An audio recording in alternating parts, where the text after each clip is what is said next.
Hello and welcome back, guys. Today we will try to understand some basic but important terms in circle. Let's begin with the radius. We all know that this point over here O is called as center of the circle. Now a segment joining center of a circle and any point on the circle. Let's consider that point as P. So segment OP will be considered as a radius.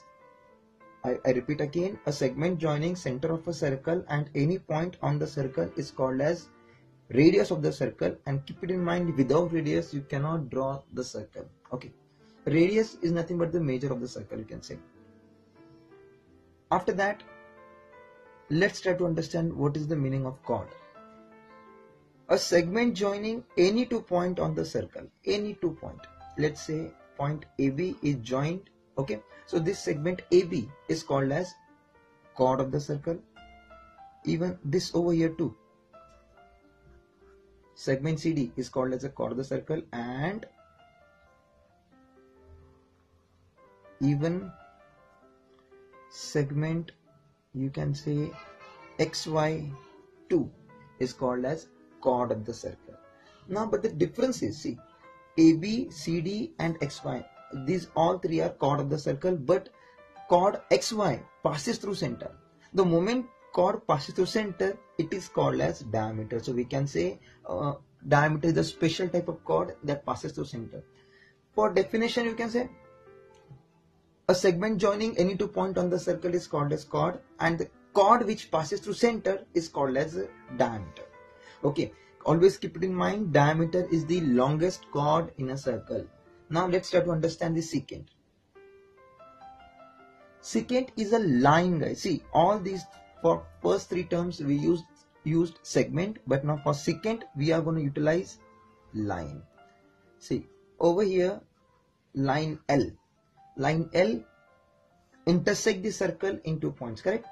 We can name it anyhow. See, but this over here are 2 points which are intersected by line L. So line L becomes secant. Okay, and now a very important concept, guys, that is a tangent. Okay, tangent too is a line, but this time instead of a intersecting circle, tangent only touches the circle at any point. So let's say this line over here, line M can be said, yes, line M touches the circle at only one point, that is Y, and so this line M becomes the tangent. Okay, now I can explain you one more time. See, check out over here, this is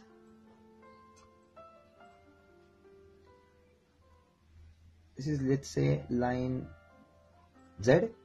Yes, line Z2 over here is touching the circle at only one point, that is P, and so line Z is also called as tangent.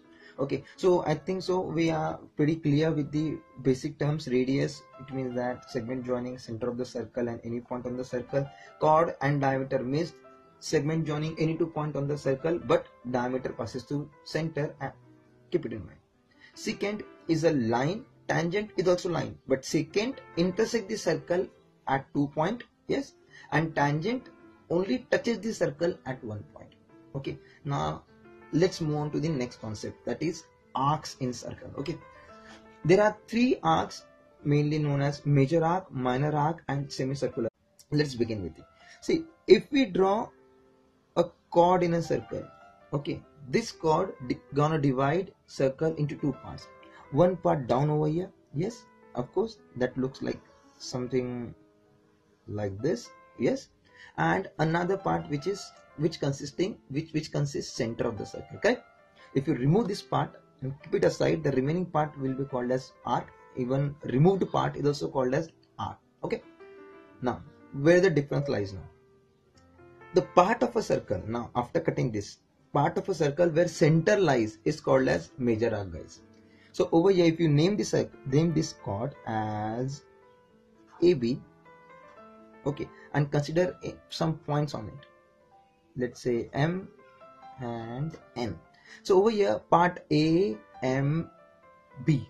See, I'll say again, part AMB is nothing but the arc AMB, and this arc is a major arc because it consists center in it. Okay, now see one more part over here.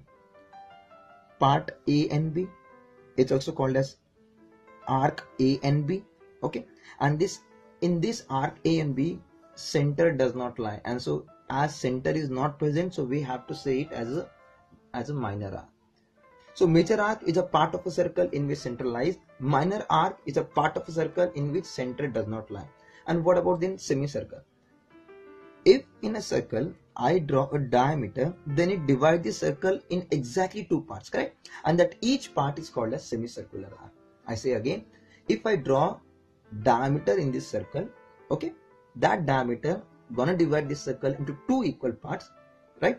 And those two parts, or each of them, is called as semicircular arc. So in short, arc is nothing but the part of a circle. A major arc and a major arc is nothing but a part of circle in which center lies. Minor arc is nothing but part in which center does not lie, and semicircular arc is a part of a circle which is exactly equal to the another part. Okay, especially semicircular arc is made by only diameter. To form semicircular arc, I must draw diameter. Keep it in mind. Okay, I think these terms are pretty clear to you. Stay tuned for more videos and more information. See ya.